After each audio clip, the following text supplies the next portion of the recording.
Good morning, student.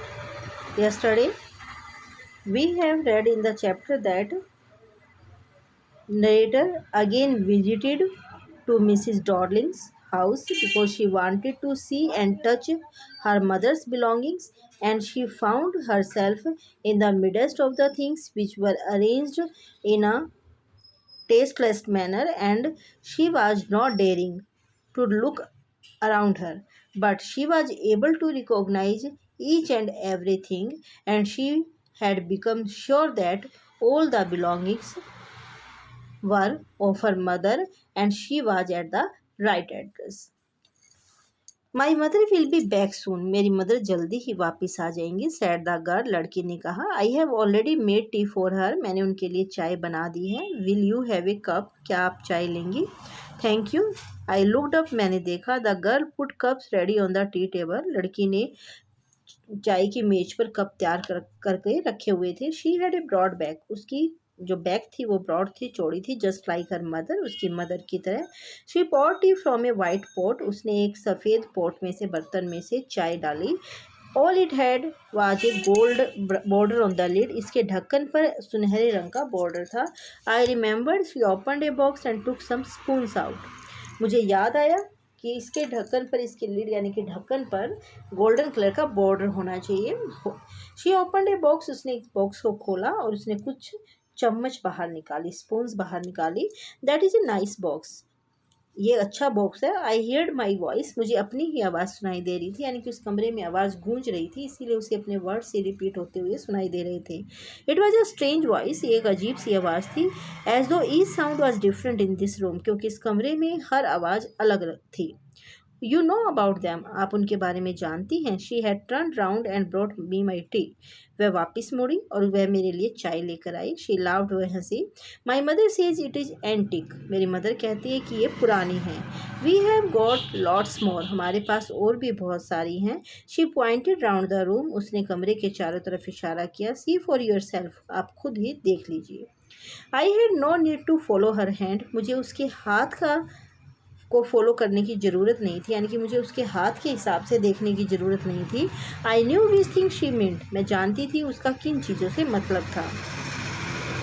I just looked at the still life over the tea table, मैंने उस tea table के ऊपर, चाय की उस मेज के ऊपर उस रुकी हुई लाइफ को देखा। As a child I had always fancied the apple on the pewter plate, यानी कि जब मैं एक छोटी सी बच्ची थी तो मैं उस प्यूटर प्लेट पर रखी हुई उन सेबों को देखकर आकर्षित हो जाती थी, यानी कि जो प्यूटर प्लेट के ऊपर सेबें बनी हुई थी उनको देखकर मैं हमेशा बहुत ज़्यादा मतलब अट्रैक्ट हो जाती थी, बहुत ज़्यादा खुश हो जाती थी। We use it for everything, she said, वो कहती है हम इन्हें हर चीज़ के लिए यूज करते हैं। Once we even ate off the plates hanging there on the wall, एक बारी वो दीवार पर जो प्लेट्स लटकी हुई हैं हमने उनमें भी खाना खाया था। I wanted to so much but it was not anything special, मतलब कहते हैं कि मैं काफ़ी चीज़ें यूज करना चाहती हूँ लेकिन शायद इसमें कोई ख़ास बात नहीं है। I had found the burn mark on the table cloth, मुझे टेबल क्लॉथ पर जला हुआ निशान मिल गया था। The girl looked questioningly at me, उस लड़की ने मतलब क्वेश्चनिंगली यानी कि कुछ पर्सन जैसे क्वेश्चन पूछते हुए, यानी कि कुछ इंक्वायरी भरे तरीके से मेरी तरफ देखा। येस आई सेड, हाँ मैंने कहा। You get so used to touching all these lovely things in the house, तुम अपने घर में इन अच्छी चीज़ों को छूने की आदी हो चुकी हो। You hardly look at them any more, शायद तुम उनकी तरफ मुश्किल से ही देखती होगी। You only notice when something is missing, तुम्हारा ध्यान शायद तभी जाता होगा जब कोई चीज़ गायब हो जाती होगी। Because it has to be repaired और because you have lent it, for example, या तो तुम्हें ये ठीक करनी हो या तुमने इसे उधार दिया हो, उदाहरण के तौर पर। After again I hear the unnatural sound of my voice, दोबारा से मैंने अपनी अजीब सी आवाज़ को सुना। आई एंड वेंट ऑन, और मैं कहती रही। I remember my mother once asked me if I would help her polish the silver, मुझे याद आया कि मेरी मदर ने एक बार कहा था कि क्या मैं उनकी हेल्प करूंगी सिल्वर को पॉलिश करने में। It was a very long time एगो, बहुत पुराने समय की बात थी। And I was probably board that day, और उस दिन मैं काफ़ी बोर महसूस कर रही थी। Perhaps I had to stay at home because I was ill, मैं बीमार थी, शायद मुझे घर पर रुकना पड़ा। As she had never asked me before, और उन्होंने कभी मुझसे इससे पहले ऐसा काम करने के लिए नहीं कहा था। I asked her which silver cement, मैंने पूछा कौन सा चांदी का सामान। एंड शी रिप्लाइड सरप्राइज, उसने हैरानी से जवाब दिया, इट वाज द स्पून्स, ये चम्मच। फोक्स एंड नाइफ्स, यानी कि जो फोक्स नाइफ जिनसे वो खाना खाते थे वो सब सिल्वर का था। And that was the strange thing, ये बहुत अजीब बात थी। I didn't know the cutlery we ate off every day was silver. वो कहते कि मैं नहीं जानती थी जिस कटलरी से हम रोज खाना खाते हैं वो चांदी का था। द गर्ल लाफ्ड अगेन, लड़की दोबारा से हंसी। I bet you don't know it is इधर। I looked intently at her, उसने कहा कि मैं जस्ट शर्त लगाती हूँ कि तुम शायद इसे जानती नहीं हो। मैंने उसकी तरफ बहुत ध्यान से देखा। इंटेंटली तो सीरियसली, बहुत ध्यान से। What we eat with, she asked, उसने पूछा कि हम किस चीज़ से खाते हैं। वेल डू यू नो, क्या तुम जानती हो। शी हेजिटेटेड, वो हिचकिचाई। She walk to the sideboard and wanted to open a drawer, वो साइड बोर्ड की तरफ गई और वो एक ड्रॉर को खोलना चाहती थी। I will look, it is in here, मैं देखूंगी कि क्या ये यहीं पर है। I jumped up, I was forgetting the time, मैं एकदम से खड़ी हो गई क्योंकि मैं टाइम को भूल रही थी।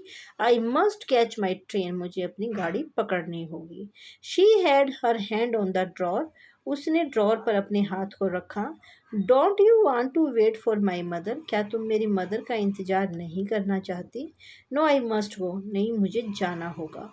आई वॉक टू द डोर, मैं दरवाजे तक गई। The girl pulled the drawer open, लड़की ने खींच कर उस ड्रॉर को खोला। I can find my own way, मैं अपना रास्ता खुद ढूंढ सकती हूँ। As I walk down the passage I hear the jingling of spoons and forks, जैसे मैं उस रास्ते से चली मैं स्पून्स और फोक्स की जिंगलिंग यानी कि छन छनाने की या बजने की आवाज़ को सुन रही थी। At the corner of the road I looked up the name plate, सड़क के कोने पर मैंने उस नेम प्लेट को दोबारा देखा। Marconi street, it had been number 46, ये मार्कोनी स्ट्रीट और number 46। The address was correct, address बिल्कुल ठीक था। But now I didn't want to remember it any more, लेकिन अब मैं इसे और याद नहीं करना चाहती थी। I wouldn't go back there, मैं वहाँ वापस नहीं जाऊँगी। Because the objects that are linked in your memory with the familiar life of former times instantly lose their value when served from them you see them again in a strange surroundings। वो क्या कह रही कि मैं अब दोबारा कभी वहाँ पर नहीं जाऊँगी कि जो चीज़ें तुम्हारी पुरानी जानी पहचानी पहले के समय की यादों से जुड़ी हुई होती हैं, जब आप उन्हें एक अजीब से एटमॉस्फेयर में देखते हो तो वो आपके लिए अपनी इम्पोर्टेंस को खो देती हैं। And what should I have done with them in A small rented room, और एक छोटे से किराए के कमरे में मैं उनका करूँगी भी क्या।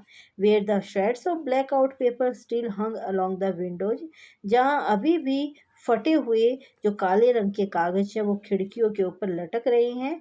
And no more than a handful of cutlery fit in the narrow table drawer, और उस छोटे से मेज के ड्रॉर में एक मुट्ठी भर से ज़्यादा कटलरी नहीं आ सकती थी। I resolve to forget the address, मैंने उस एड्रेस को भूलने की कसम खाई। Of all the things I had to forget that would be the easiest, सबसे आसान मेरे लिए क्या होगा कि मैं उन सब चीज़ों को भूल जाऊं। That means the narrator wanted to forget the address because she was sure that she wouldn't be able to get back all the things, and all those things had lost importance or the values for her because they were placed in a strange atmosphere. And so she consoled herself with her thought that she was living in a small rented room and she could not place those things very comfortably, and it would be very easy for her if she would forget that address. The story is heart touching and the story is very simple. So read the chapter intently. Thank you. Have a nice day.